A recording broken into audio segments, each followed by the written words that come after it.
ಎಲ್ರಿಗೂ ನಮಸ್ಕಾರ. ನಾನು ನವೀನ್ ಕೋಳೂರು. ಮೈಸೂರು ಯೂನಿವರ್ಸಿಟಿಯಲ್ಲಿ ಅಡ್ಮಿಷನ್ ಯಾವಾಗ ಅಂತ ನನ್ನನ್ನು ಕೇಳ್ತಾ ಇದ್ರಿ. ಸೊ ಈಗ ಮೈಸೂರು ಯೂನಿವರ್ಸಿಟಿಯಲ್ಲಿ ಅಡ್ಮಿಷನ್ ಶುರುವಾಗಿದೆ.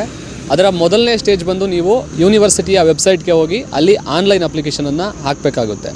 ಸೊ ಆ ಮುಖಾಂತರವಾಗಿ ನೀವು ರಿಜಿಸ್ಟರನ್ನು ಆಗಬೇಕು. ಮೊದಲು ವೆಬ್ಸೈಟ್ಗೆ ಭೇಟಿ ಕೊಟ್ಟು ಅಲ್ಲಿ ನಿಮಗೆ ಹೊಸದಾಗಿ ಅಡ್ಮಿಷನ್ಗೆ ಲಿಂಕ್ ಸಿಗುತ್ತೆ.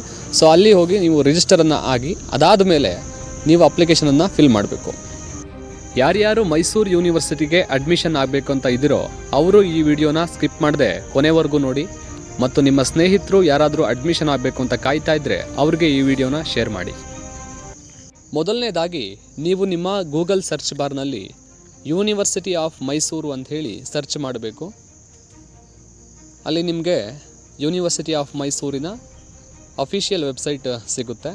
ಅದನ್ನು ನೀವು ಕ್ಲಿಕ್ ಮಾಡಿದಾಗ ನೋಡಿ, ನಿಮಗೆ ಇಲ್ಲಿ ಸ್ನಾತಕೋತ್ತರ ಪ್ರವೇಶಾತಿಗಾಗಿ ಇಲ್ಲಿ ಕ್ಲಿಕ್ ಮಾಡಿ ಅನ್ನುವಂತಹ ಒಂದು ಕಾಣಿಸ್ತಾ ಇದೆ. ಇಲ್ಲಿ ನೋಡಿ, ಸ್ನಾತಕೋತ್ತರ ಪ್ರವೇಶಾತಿ ಮತ್ತು ಕೋರ್ಸುಗಳ ವಿವರ ಅಂತ ಏನು ಕಾಣಿಸ್ತಾ ಇದೆಯಲ್ಲ, ಅದರ ಮೇಲೆ ಕ್ಲಿಕ್ ಮಾಡಿ ತಕ್ಷಣ ನಿಮಗೆ ಒಂದು ಪೇಜ್ ಓಪನ್ ಆಗುತ್ತೆ. ಅಲ್ಲಿ ನಿಮಗೆ ನೋಟ್ ಅಂತ ಅಲ್ಲಿ ಕಾಣಿಸ್ತಿದೆ ನೋಡಿ. ಅಲ್ಲಿ ಈ ಪೋರ್ಟಲ್ ಓಪನ್ ಆಗಿರುವಂಥದ್ದು ಜುಲೈ 8ನೇ ತಾರೀಕು 23ನೇ ತಾರೀಕುವರೆಗೂ, ಜುಲೈ 23ನೇ ತಾರೀಕುವರೆಗೂ ನಿಮಗೆ ಆನ್ಲೈನಲ್ಲಿ ಅಪ್ಲೈ ಮಾಡಲಿಕ್ಕೆ ಅವಕಾಶ ಇರುತ್ತೆ. ಅದಾದ ಮೇಲೆ 27/7/2025ರಿಂದ 29/7/2025ರವರೆಗೆ ಎಂಟ್ರೆನ್ಸ್ ಎಕ್ಸಾಮನ್ನು ಕಂಡಕ್ಟ್ ಮಾಡ್ತೀವಿ ಅಂತ ಹೇಳಿದ್ದಾರೆ. ಸೊ ಇದೇ ಫೈನಲ್ ಅಲ್ಲ, ಅದರ ನಡುವೆ ಚೇಂಜಸ್ ಆಗಬಹುದು. ಆಮೇಲೆ ನೀವು ನೋಡಿ, ನಿಮಗೆ click here to apply for PG entrance exam 2025 ನೀವು ಇದ್ರ ಮೇಲೆ ಕ್ಲಿಕ್ ಮಾಡಬೇಕು. ಅಲ್ಲಿ ಕ್ಲಿಕ್ ಮಾಡಿದ ತಕ್ಷಣವೇ ನಿಮಗೆ ಈ ಪೇಜ್ ಓಪನ್ ಆಗುತ್ತೆ. ನೀವು ಮೊದಲು ಇಲ್ಲಿ ರಿಜಿಸ್ಟರ್ ಆಗಬೇಕು.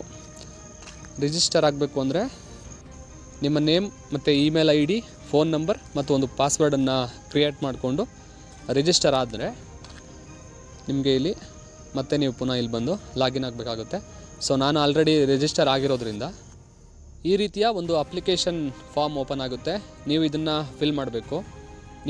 ನಿಮ್ಮ ಪರ್ಸ್ನಲ್ ಡೀಟೇಲ್ಸ್ ಮತ್ತು UG ಡೀಟೇಲ್ಸನ್ನು ನೀವು ಫಿಲ್ ಮಾಡಿದ ಮೇಲೆ ನಿಮಗೆ ಇಲ್ಲಿ ನೋಡಿ ಸಬ್ಜೆಕ್ಟನ್ನು ಕೇಳಿರುತ್ತೆ, ಸೆಲೆಕ್ಟ್ PG ಪ್ರೋಗ್ರಾಮ್ ಅಂತ ಹೇಳಿ. ನೀವು ಇಲ್ಲಿ ಒಂದು ಅಥವಾ ಒಂದಕ್ಕಿಂತ ಹೆಚ್ಚು ಎಷ್ಟು ಬೇಕಾದರೂ ಸಬ್ಜೆಕ್ಟನ್ನು ಸೆಲೆಕ್ಟ್ ಮಾಡ್ಕೋಬೋದು. ಆದರೆ ಪರ್ ಸಬ್ಜೆಕ್ಟ್ ನಿಮಗೆ 1200 ರೂಪೀಸನ್ನು ಪೇ ಮಾಡಲೇಬೇಕು.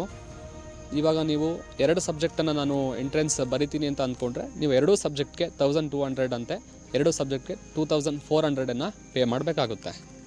ಸೊ ಈ ರೀತಿಯಾಗಿ ನೀವು ಫಿಲ್ ಮಾಡಿದ ಮೇಲೆ ಸಬ್ಮಿಟ್ ಕೊಡಬೇಕು. ಅದಾದಮೇಲೆ ನಿಮಗೆ ಒಂದು ಅಕ್ನಾಲಜ್ಮೆಂಟ್ ಸಿಗುತ್ತೆ. ಮೈಸೂರು ಯೂನಿವರ್ಸಿಟಿಯ ಅಡ್ಮಿಷನ್ ಮತ್ತು ಅದರ ನಂತರದಲ್ಲಿ ಎಲ್ಲ ರೀತಿಯ ಅಪ್ಡೇಟ್ಸ್ಗಾಗಿ ನೀವು ನನ್ನ ಯೂಟ್ಯೂಬ್ ಚಾನಲ್ ಅಥವಾ ನನ್ನ ಇನ್ಸ್ಟಾಗ್ರಾಮ್ ಅಕೌಂಟನ್ನು ನೀವು ಫಾಲೋ ಮಾಡಿ. ನಾನು ನಿಮಗೆ ಅಲ್ಲಿ ಎಲ್ಲ ಅಪ್ಡೇಟ್ಸನ್ನು ತಿಳಿಸ್ತೀನಿ.